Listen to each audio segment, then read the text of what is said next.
जय गुरु जी संगत जी।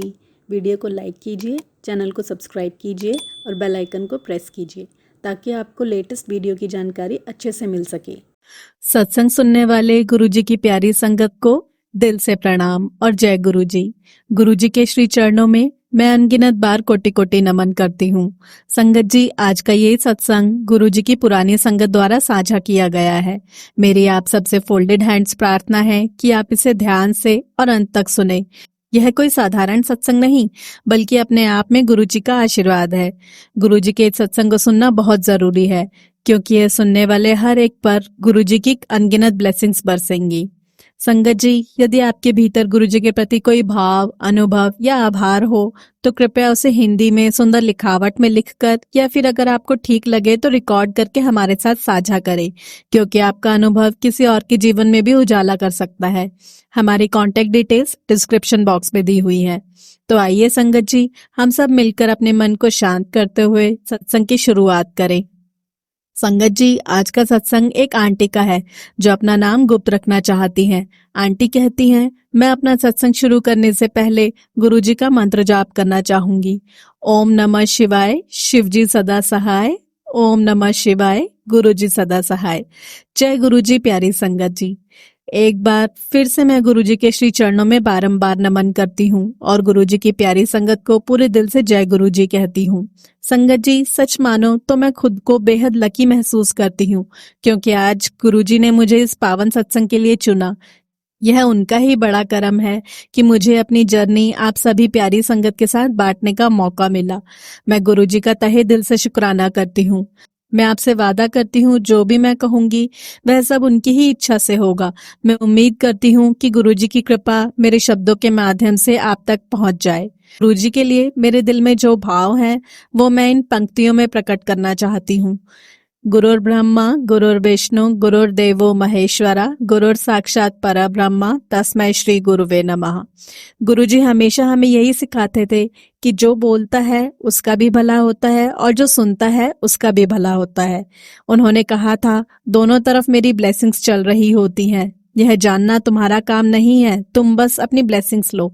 गुरुजी ने हर बार अपनी संगत को निस्वार्थ प्रेम दिया, बिना किसी भेदभाव के, बिना किसी अपेक्षा के। वह सबके लिए समान कृपा बरसाने वाले थे। अब मैं आपको 1995 का एक सत्संग सुनाती हूँ। वही साल जब हमें पहली बार गुरु जी के बारे में पता चला। किसी ने हमें बताया एक बाबा हैं जो बिना कुछ लिए लोगों का इलाज करते हैं। संगत जी, सोचकर ही अचंभा हुआ, ये कैसे हो सकता है? आज के समय में कौन ऐसा कर सकता है? हम सबको लगा यह असंभव है कि कोई बिना चढ़ावे, बिना दान लिए सेवा कर रहा हो। उस समय मेरा बेटा मात्र 7 साल का था और मेरी अपनी टांगों में असहनीय दर्द रहता था। इतना दर्द कि दिन रात चैन नहीं मिलता था। जब हम पहली बार गुरुजी से मिलने पहुंचे तब तक कोई मंदिर नहीं था, कोई औपचारिक डेरा नहीं था, न बड़ा मंदिर न छोटा मंदिर, बस गुरुजी का डेरा उस समय जालंधर में था। दिल्ली वे केवल संगत के कल्याण के लिए आते थे। हम वहां पहुंचे तो गुरुजी कुछ गाड़ियों के साथ कहीं गए और हमें भी अपने साथ ले गए। वहां एक घर था, शायद वह किसी का ड्राइंग रूम या डाइनिंग एरिया रहा होगा, लेकिन संगत जी सब लोग फर्श पर ही बैठे थे। मेरा हाल ये था कि मैं बैठ नहीं सकती थी, इसलिए मैं कोने में जाकर खड़ी हो गई। कुछ ही समय बाद गुरुजी बाहर आए, उनकी नजर सीधी मेरी ओर पड़ी। उन्होंने मुझे बैठने का इशारा किया और पूछा, अब बता तुझे क्या समस्या है? मैंने धीरे से कहा, जी मेरे बेटे को बार बार बुखार आता है। गुरुजी तुरंत बोले, उसे छोड़, पहले अपनी बता, तुझे क्या तकलीफ है? मैंने कहा, जी मेरी टांगों में बहुत दर्द रहता है। गुरुजी मुस्कुराए और बोले, इतने देर बैठी रही, दर्द हुआ? संगत जी, तभी मुझे एहसास हुआ कि मैं तो जमीन पर बैठी हूँ और आश्चर्य की बात यह है कि मुझे कोई भी दर्द नहीं हो रहा था। तब गुरुजी ने कहा, आज के बाद तुझे यह दर्द कभी नहीं होगा। और सच मानो, उस दिन के बाद से लेकर आज तक इतने साल बीत चुके हैं, लेकिन वह दर्द दोबारा कभी नहीं आया, जबकि मैंने पहले हर तरफ का इलाज करवाया था। एलोपैथी, होम्योपैथी, आयुर्वेदिक, यहाँ तक कि घरेलू नुस्खे भी आजमा लिए थे, लेकिन कहीं भी आराम नहीं मिलता था। फिर गुरुजी बोले, अब बेटे का बता। मैंने ज्यादा कुछ नहीं कहा, बस इतना बताया कि उसका गला बार बार खराब हो जाता है। गुरुजी ने कहा, तू तेरा घर वाला और तेरे दोनों बच्चे जिंदगी भर ना चावल खाओगे ना उसका प्रयोग करोगे और इसे सोने का ओम पहना दे। मैं मन ही मन सोचने लगी, इतना छोटा बच्चा और सोने की चेन। तभी गुरुजी ने मुस्कुराकर कहा, पीले धागे में पहना देना। उस क्षण संगत जी मुझे उनके शरीर से एक दिव्य अलौकिक खुशबू आने लगी। गुरुजी ने खुद समझाया था, यह खुशबू उनका प्रसाद है जो कई वर्षों के तप से प्राप्त हुआ है और यह पूरी तरह उनकी मर्जी पर निर्भर है कि ये किसे देना है। उन्होंने कहा था, दो लोग साथ होंगे तो भी एक खुशबू आएगी और दूसरे को नहीं। यह मेरा निर्णय है। और वही हुआ। उस दिन के बाद बेटा पूरी तरह ठीक हो गया, मैं भी पूरी तरह स्वस्थ हो गई। संगत जी, जब हम धन्यवाद देने के लिए गुरुजी के जालंधर डेरे पहुंचे तो उन्होंने हमें वहीं रोकने के बजाय लुधियाना भेज दिया और कहा, कल सुबह वापस आना। हम जैसे ही अगले दिन सुबह वहां पहुंचे तो देखा, न वहां कोई गुरबानी चल रही थी, न कोई संगत बैठी थी, बस एक सेवक था और गुरुजी अपने सिंहासन पर पूर्ण श्रृंगार में विराजमान थे। गुरुजी ने मुझे देखते ही इंग्लिश में कहा, आंटी तुम लेट हो, क्या कर रही थी? मैं चुप रही। तभी गुरुजी खुद ही मुस्कुराकर बोले, ठहरो मैं बताता हूँ। 2 आलू के पराठे खाए, दही खाई, पानी पिया, टॉयलेट गई, बेटी की ड्रेस बदली, सब कमरों में गई, फिर वॉशरूम, और इसलिए तुम 1 घंटा लेट पहुंची। गुरुजी को वेट नहीं कराते। संगत जी, मैं बिल्कुल सन्न रह गई। गुरुजी को सब पता था। उन्होंने हमें उस दिन एक गहरी शिक्षा दी। डिस्कशन करने से रब नहीं मिलता, सत्संग करने से मिलता है। इसके बाद जब हमने गुरुजी के सत्संग सुनाने शुरू किए तो मेरा पति ने पूछा, गुरुजी क्या आपको नहीं लगता कि आप खुद अपनी बातें कहलवा रहे हो? गुरुजी मुस्कुराए और बोले, जो बोलता है उसका भी भला, जो सुनता है उसका भी भला। दोनों तरफ मेरी ब्लेसिंग्स चल रही होती हैं। यह पता करना तुम्हारा काम नहीं है। गुरुजी ने हमें यह बताया कि वह कैसे गुप्त रूप से कल्याण करते हैं। उन्होंने कहा, वह गुरु ही क्या जो बताकर कल्याण करे। कई बार लोग जान भी नहीं पाते कि उनका कल्याण हो गया, और जो गरीब होते हैं, जिनके पास समय नहीं होता, उनके पास तो मैं खुद चला जाता हूँ, चाहे शरीर से या रूहानियत से। संगत जी, एक बार मेरे पिताजी को लिम्फ ग्लैंड्स का कैंसर हो गया। डॉक्टरों ने सिर्फ 3 महीने का समय दिया था। हम गुरुजी से कुछ बोल ही नहीं पाए क्योंकि हमें पूरा विश्वास था कि उन्हें सब पहले से पता है। कुछ दिन बाद गुरुजी ने फोन किया और कहा, मैं किसी को ब्लेस करने जा रहा हूँ, साथ चलो। हम पहुंचे, वहां बहुत खुशी का माहौल था। मैं पीछे बैठ गई लेकिन गुरुजी ने पास बुला लिया। थोड़ी देर बाद उन्होंने कहा, तेरे पीओ का कैंसर ठीक कर देता हूँ। और सच में संगत जी, पिता की रिपोर्ट्स धीरे धीरे नेगेटिव आनी शुरू हो गई। कुछ समय बाद उनकी मेमोरी चली गई तो गुरुजी ने कहा, काले चने प्रवाह कर दो। जैसे ही हमने काले चने प्रवाह किए, पिताजी की स्मृति वापस आई। आज 83 साल की उम्र में वह एकदम स्वस्थ हैं। गुरुजी ने जो उपचार किया वह सिर्फ मेरे पिताजी के लिए था। हर संगत के लिए उनका तरीका अलग होता था। मेरी माँ डायबिटिक और हाई बीपी की मरीज थी, पर वह गुरुजी के पास जाने को तैयार नहीं होती थी। मैंने गुरुजी से कहा तो उन्होंने जवाब दिया, मैं कब कहता हूँ कि वो आए, घर बैठे ही उसे ब्लेस कर दूंगा। उसे बोल, फैमिली का एक भी मेंबर अगर मेरे पास आ जाता है तो पूरी फैमिली का कल्याण हो जाता है। गुरुजी ने अपनी मर्जी से मेरी माँ को एक ही दिन में स्वस्थ कर दिया।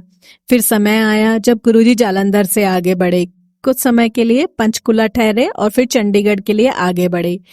जब जब वे वहां आए, उन्होंने मुझे, मेरे पति और हमारे दोनों बच्चों को बुलाया। हर बार उन्होंने खुद समय और तारीख तय की और हमें उपस्थित होना होता था। उन दिनों गुरुजी बस आशीर्वाद देते थे, कभी कभी कुछ संकेत भरे वाक्य कहते थे, लेकिन प्रवचन देना उनकी शैली नहीं थी। उन्होंने एक बार कहा था, जो व्यक्ति खुद को प्रचारित करे, ऊंचे स्वर में बोले, वह सच्चा गुरु नहीं होता। असली गुरु अपनी पहचान को छुपाता है क्योंकि उसकी ऊर्जा इतनी प्रबल होती है कि उसे दिखावे की आवश्यकता नहीं होती। संगत जी, गुरुजी ने वर्षों तक खुद को गुप्त ही रखा। उनकी शक्ति असीम थी और वह स्वयं तय करते थे कि उस शक्ति का उपयोग किसके लिए और किस रूप में करना है। उन्होंने समझाया, जो चमत्कार एक के लिए हो सकता है वही तरीका दूसरे के लिए नहीं होगा। एक दिन गुरुजी ने मुझे इशारा देकर कहा, तेरे पांव के नीचे से जमीन खिसक जाएगी। मैंने हाथ जोड़ दिया और कहा, महाराज मुझे कुछ जानना नहीं है, मुझे पूरा विश्वास है कि आप ही हर कष्ट का निवारण कर सकते हो। मुझे न कारण जानना है न भविष्य। गुरुजी ने कहा, ठीक है, 5 साल बाद बताऊंगा। मैंने फिर प्रार्थना की, मुझे तब भी नहीं जानना महाराज। तब उन्होंने आदेश दिया, अब 5 साल तक न कोई दर्शन होंगे, न मेरी तस्वीर देखेगी, न पत्र लिखेगी, न कॉल करेगी और न ही किसी को यह बताएगी। सिर्फ मेरे पति और मुझे यह आदेश मालूम था। उन्होंने कहा 5 साल पूरे होने पर बुलाऊंगा। संगत जी, गुरुजी ने 5 साल का व्रत दिया था। न उनके दर्शन, न तस्वीर देखनी, न कॉल करना, न पत्र लिखना, न किसी से कुछ कहना। ये 5 साल मेरे लिए जैसे अग्नि परीक्षा से कम नहीं थे। संगत जी, सोचिए, जो गुरु अपने सामने बैठकर आशीर्वाद देते थे, जिनकी हर बात से जीवन संवरता था, उनसे 5 साल का विरह यह आसान नहीं था। पर मैंने वही किया जो उन्होंने कहा। उन 5 सालों में मैंने सीखा कि असली श्रद्धा और विश्वास क्या होता है। 5 साल पूरे होने पर कुछ चमत्कारिक हुआ। मेरे बेटे की तबीयत अचानक बहुत खराब हो गई। वह बेहोश सा रहने लगा, जैसे जीवन की डोर हाथ से छूट रही हो।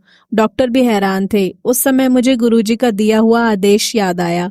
मैंने उनकी तस्वीर नहीं देखी थी 5 साल तक, पर उस दिन मेरे मन ने कहा अब समय आ गया है। मेरे कांपते हाथों से गुरुजी की तस्वीर खोली और सामने रख दी। संगत जी, आप विश्वास नहीं करेंगे, जैसे ही मैंने तस्वीर खोली, मेरे बेटे की सांसें सामान्य होने लगी। उसका चेहरा चमक उठा। मुझे तुरंत गुरुजी की वाणी याद आई, तेरे पांव के नीचे से जमीन खिसक जाएगी। वह दिन था जब मैंने समझा कि गुरुजी हर क्षण हमारे साथ हैं, चाहे हम उन्हें देखें या ना देखें। वह हमारे घर की रक्षा कर रहे होते हैं। कुछ दिन बाद सचमुच गुरुजी ने बुलाया। जैसे ही उनके दर्शन हुए, उन्होंने मुस्कुराकर कहा, देख आंटी, मैंने 5 साल पहले ही बोला था ना, पर तूने विश्वास रखा, इसलिए संकट टल गया। उस दिन मेरी आंखों से आंसू नहीं रुक रहे थे। मुझे लगा जैसे मैं फिर से जन्मी हूँ। गुरुजी ने हमें एक और शिक्षा दी। उन्होंने कहा, आंटी, यह मत समझ कि मैं सिर्फ तेरे घर में बैठा हूँ। मैं हर जगह हूँ। जिस भी संगत का मैं हाथ पकड़ता हूँ, उसकी पीढ़ियों तक का ध्यान रखता हूँ। मेरे आने जाने से कोई फर्क नहीं पड़ता। जो जुड़ गया वह हमेशा मेरी शरण में रहेगा। संगत जी, एक बार गुरुजी ने बड़े इशारे में कहा, जितना तू मुझे याद रखेगी उतना ही मैं तेरे साथ चलूंगा। पर याद रखना, मैं कभी भी दिखावे में नहीं आऊंगा। मेरे काम हमेशा खामोशी से होंगे। वह मुस्कुराए और बोले, गुरु वो नहीं जो डंका पीट कर कहे कि मैंने तेरी मदद की। गुरु वो है जो बिना बताए तेरा बोझ अपने ऊपर ले ले। संगत जी, इन बातों से हमें यह समझना चाहिए कि गुरुजी हर समय हमारे साथ है। हमें बस विश्वास रखना है, शुक्राना करना है और उनकी रजा में रहना है। संगत जी, 5 साल पूरे होने के बाद से ही गुरुजी ने अपनी तस्वीर के जरिए मुझ पर और मेरे परिवार पर कृपा बरसानी शुरू कर दी। जब भी घर में कोई समस्या आती, चाहे सेहत की हो, रिश्तों की हो या काम की, गुरुजी की तस्वीर से ही रास्ता निकल आता। एक बार मेरा बेटा पढ़ाई के लिए गया, वहां उसका एक्सीडेंट हो गया। हमें फोन आया कि हालत गंभीर है। संगत जी, सोचिए माँ के दिल पर क्या गुजरी होगी। मैं रोते रोते गुरुजी की तस्वीर के आगे बैठ गई और कहा, गुरुजी, अब यह आपकी संतान है, आपने ही बचाना है। संगत जी, जैसे ही मैंने प्रार्थना की, उसी समय फोन आया कि अब खतरे की कोई बात नहीं। डॉक्टर कह रहे थे कि मिराकल रिकवरी हो रही है। क्या ये सिर्फ इत्तेफाक था? नहीं संगत जी, यह हमारे सदगुरु का आशीर्वाद था। गुरुजी की एक खास बात थी, वह बिना बताए हर जगह पहुंचा देते थे। कई बार ऐसा हुआ कि किसी काम में हमें बड़ी मुश्किल आ रही थी और अचानक कोई अनजान व्यक्ति आकर मदद कर गया। फिर मन में आवाज आती, आंटी, यह काम मैंने ही करवाया है। गुरुजी का अंदाज बिल्कुल अलग था। वह अपने नाम से कभी श्रेय नहीं लेते थे, पर उनकी मौजूदगी हर जगह महसूस होती थी। संगत जी, एक बार घर में आर्थिक समस्या बहुत बढ़ गई। पैसे की कमी इतनी थी कि हमें समझ ही नहीं आ रहा था कि क्या करें। फिर मैंने वही किया, गुरुजी की तस्वीर खोली, दिया जलाया और चुपचाप शुक्राना किया। कुछ ही दिनों में ऐसी राहें खुली, ऐसी जगह से मदद आई जिसकी हमने कभी कल्पना भी नहीं की थी। गुरुजी ने सिखाया, शुक्राने से हर दरवाजा खुलता है, गिला शिकवा करने से बंद हो जाता है। एक और अनुभव सुनाती हूँ संगत जी। मेरी बेटी की शादी का समय आया। हर माँ की तरह मैं भी चाहती थी कि उसका जीवन सुखी हो। मैंने गुरुजी की तस्वीर के आगे बस इतना कहा, महाराज, जैसा आप ठीक समझो वैसा कर दो। संगत जी, शादी के लिए ऐसा रिश्ता आया जो हर तरह से उत्तम था। स्वभाव, परिवार, संस्कार सब गुरुजी की कृपा से एकदम सही।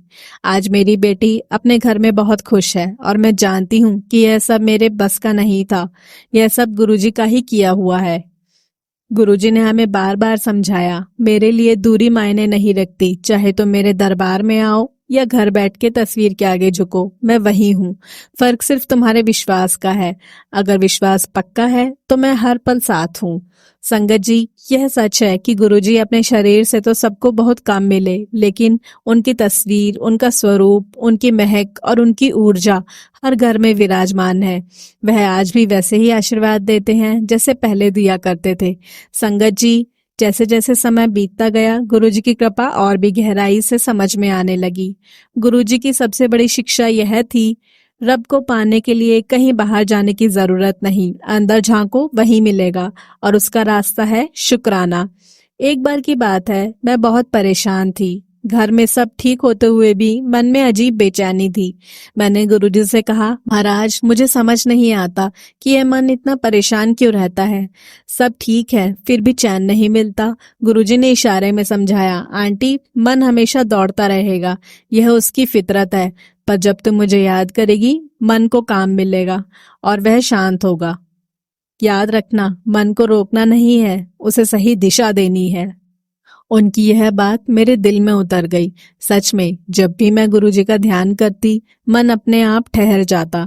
संगत जी, गुरुजी की कृपा सिर्फ बीमारियों या परेशानियों तक सीमित नहीं थी, वह हमारी सोच बदल सकते थे। एक बार उन्होंने कहा, आंटी, इंसान की सबसे बड़ी बीमारी है शक। जब तक शक रहेगा तब तक सुख नहीं मिलेगा। विश्वास को पकड़ ले, फिर देख कैसे जिंदगी बदल जाती है। इसलिए उन्होंने हमें सिखाया कि जब भी मुश्किल आए तो सवाल मत करना, बस शुक्राना करना। मैं आपको एक और अनुभव सुनाती हूँ। मेरे पति का कारोबार अचानक बहुत गिर गया।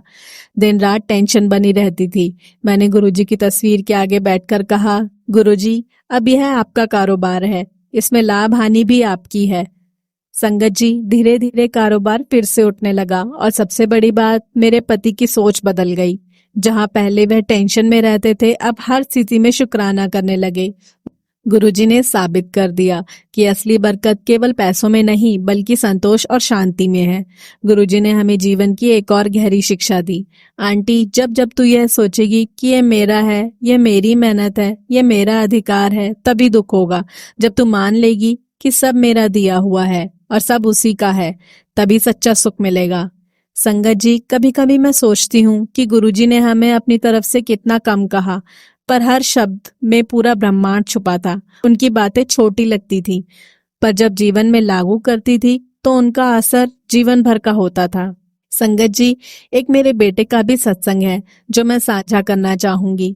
मेरे बेटे की नौकरी नहीं मिल रही थी। वह बहुत जगह कोशिश कर चुका था, पर हर बार रिजेक्ट हो जाता। एक दिन मैं गुरुजी की तस्वीर के आगे बैठी और कहा, गुरुजी, शायद यह समय सही नहीं है। आप सही जगह और सही समय पर सब कुछ करवा देना। संगत जी, कुछ हफ्तों में ही मेरे बेटे की ऐसी नौकरी मिली जो उसकी पढ़ाई और उसकी पसंद और उसके भविष्य तीनों के लिए सबसे बेहतर थी, सबसे उत्तम थी। गुरुजी ने फिर सिखाया, बेटा, देर लग सकती है पर कभी अंधेर नहीं होगा। सही समय पर सही चीज ही मिलेगी। संगत जी, अब मैं इस सत्संग का समापन गुरुजी को धन्यवाद देते हुए करती हूँ। संगत जी, शब्द छोटे हैं और भावनाएं बहुत बड़ी। गुरुजी की कृपा का वर्णन किसी भी जुबान से पूरा नहीं हो सकता। अगर मैं जिंदगी भर भी लिखती रहूं तो भी उनकी महिमा, उनकी रहमत, उनकी दया, उनका प्यार शब्दों में नहीं आ सकता। गुरुजी ने न सिर्फ हमारे जीवन को संभाला, बल्कि हमारी आत्मा को भी थामा। उन्होंने हमें यह सिखाया कि सुख दुख सिर्फ भ्रम है, सच्चाई सिर्फ वही है, और जो उनका हो गया उसे कोई दुख छू भी नहीं सकता। जय गुरुजी, आपके चरणों में कोटि कोटि प्रणाम। आपने हमारी हर सांस को मायने दिए, हर आंसू को मुस्कान में बदला, हर डर को हिम्मत में बदला, हर हार को जीत में बदला। गुरुजी, आपके बिना हम कुछ भी नहीं। आप ही हमारी सांसों में बसे हो, आप ही हमारे घर के रक्षक हो, आप ही हमारी आत्मा के मालिक हो। धन्यवाद गुरुजी। शुक्राना गुरुजी। धन्यवाद उन अनगिनत कृपाओं के लिए जो आपने बिना बताए कर दी। धन्यवाद उस अदृश्य आंचल के लिए जिससे आपने हर समय हमें ढक लिया। धन्यवाद उस शक्ति के लिए जो हमें चलने, संभलने और जीने की हिम्मत देती है। जय गुरुजी। आपकी रहमत के आगे हमारा सिर हमेशा झुका रहेगा। हमारी जुबान पर हर समय एक ही शब्द रहेगा, शुक्राना शुक्राना शुक्राना। जय गुरुजी। शुक्राना गुरुजी। संगत जी, आज का अगला सत्संग हम भोपाल से एक आंटी का सुनेंगे। आंटी अपना नाम गुप्त रखना चाहती है और आंटी का सत्संग हमें व्हाट्सएप के थ्रू मिला है। तो चलिए संगत जी, सुनते हैं आंटी जी का प्यारा सत्संग। जय गुरु जी, शुक्राना गुरु जी। मैं भोपाल से बोल रही हूँ। यह मेरा शुक्राना सत्संग है। मंत्र जाप के साथ शुरू करती हूँ। ओम नमः शिवाय, शिव जी सदा सहाय। ओम नमः शिवाय, गुरु जी सदा सहाय। गुरु जी, अभी तक जो भी हो रहा है सब पे आपकी कृपा बनी है। रोज कुछ ना कुछ ऐसा होता है। कभी इसकी तबीयत खराब, कभी कोई भी डिसीजन होता है। बच्चों को लेकर जो सत्संग सुनने को मिल रहा है, वो आपकी सत्संग सुनने के बाद में उसके काफी कष्ट कम हो जाते हैं।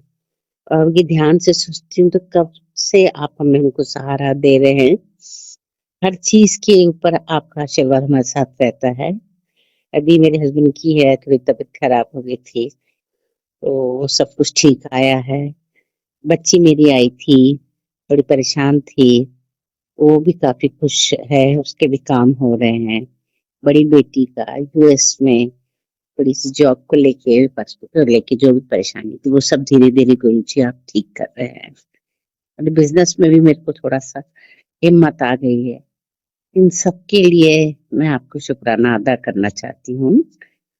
आप हर पल कभी मोर कभी तितली दिखा के मुझे अपने साथ होने का एहसास दिला रहे हैं। हमारे सारे संगत परिवार पे इसी तरह अपनी कृपा बनाए रखिए। और आज तक आपने मेरी जिंदगी की डोर को जिस तरह संभाला है, उसके लिए मैं आपको शुक्राना अदा करना चाहती हूँ। हर पल का, हर पल का, हर सांस का शुक्राना अदा करना चाहती हूँ। इसी तरह आप अपनी कृपा हम सब पे बनाए रखिए। जय गुरु जी, शुक्राना गुरु जी, अनंतम अनंतम शुक्राना गुरु जी। ओम नमः शिवाय, शिव जी सदा सहाय। ओम नमः शिवाय, गुरु जी सदा सहाय। जय गुरु जी, शुक्राना गुरु जी।